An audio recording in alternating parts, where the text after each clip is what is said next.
Gen Z atau masih ada masyarakat yang sering menyangka pendiri kerajaan atau keraton Ngayogyakarta itu Panembahan Senopati sebagai cikal bakal pendiri dinasti Mataram Islam. Tentu saja dugaan atau jawaban tersebut tidak benar. Pendiri keraton Ngayogyakarta dikenal dengan sebutan Pangeran Mangkubumi. Nama kecil beliau adalah Bendoro Raden Mas Sujono. Ketika diangkat jadi raja, sebutannya menjadi Sri Sultan Hamengkubuwono I yang merupakan putra dari Sunan Amangkurat IV dari istri selirnya yang bernama Mas Ayu Tejowati.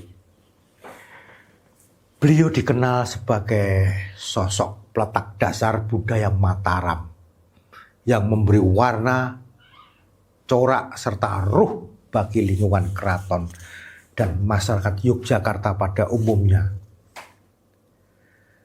Bendoro Raden Mas Sujono dikenal sangat cepat dalam olah keprajuritan. Beliau mahir berkuda serta memainkan senjata. Beliau juga dikenal sangat taat beribadah dan menjunjung tinggi nilai-nilai budaya Jawa.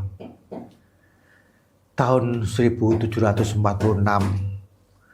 Pangeran Mangkubumi mengangkat senjata melawan VOC, Verenigde Oost-Indische Compagnie. Pangeran Mangkubumi memiliki pengikut sebanyak 3.000 prajurit dan jumlah tersebut terus meningkat di tahun 1747 hingga 13.000 prajurit. Dari jumlah tersebut terdapat 2.500 prajurit adalah prajurit berkuda. Tahun 1740 merupakan masa yang berat di bumi Mataram. Karena pada masa tersebut pemberontakan merajalela, mulai dari geger pecinan yang dipimpin oleh Sunan Kuning dibantu oleh Pangeran Sambernyowo, hingga gerakan-gerakan sporadis yang dipimpin oleh Pangeran Sambernyowo sendiri pada hari-hari berikutnya. Sehingga menyebabkan keraton harus berpindah dari Kartosuro hingga tanggal 17 Februari 1745.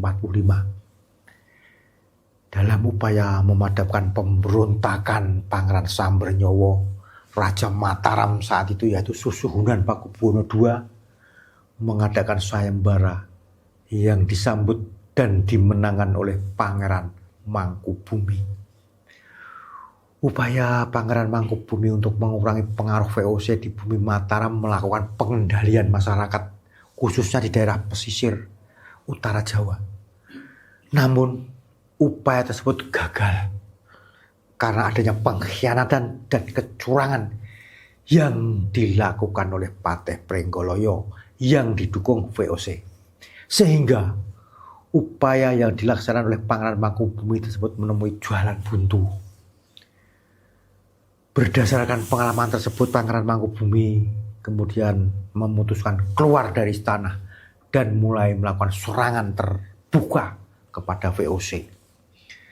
Keputusan tersebut mendapat dukungan dari Pangeran Sambernyowo Akhirnya Pangeran Mangkubumi bersama Pangeran Sambernyawa berhasil membebaskan beberapa daerah dari cengkeraman VOC. Gagalnya VOC menghadapi perjuangan Pangeran Mangkubumi berakibat mundurnya Gubernur Jawa Utara Baron van Hohendorp dari jabatannya. Di lain daerah, Jenderal Baron van Imhoff yang berkedudukan di Batavia juga terkena dampaknya, merasakan tekanan atas kekalahan tersebut. Baron van Imhoff kemudian jatuh sakit dan akhirnya meninggal dunia. Sepeninggal Gubernur Jawa Utara yang berkedudukan di Semarang akhirnya digantikan oleh gubernur baru yaitu Nicholas Herting. Tanggal 23 September 1754 diadakan pertemuan antara Nicholas Herting dengan Pangeran Mangkubumi. Pada pertemuan tersebut diperoleh kesepakatan yang menjadi bagian dari rancangan awal terjadinya peristiwa yang disebut Palihan Nagari.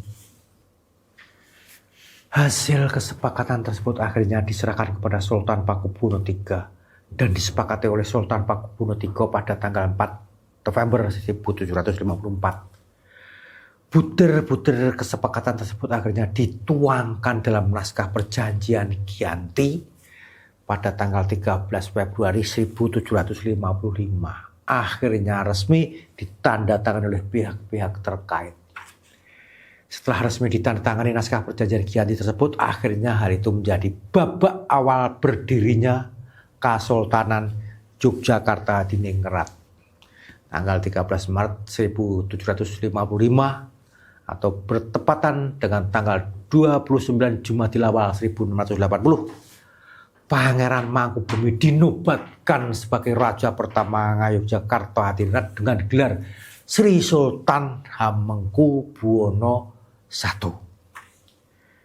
Demikianlah sekilas cikal bakal berdirinya Keraton Ngayogyakarta Hadiningrat. Semoga bermanfaat. Walau tak semendapat. Rahayu berkah Gusti.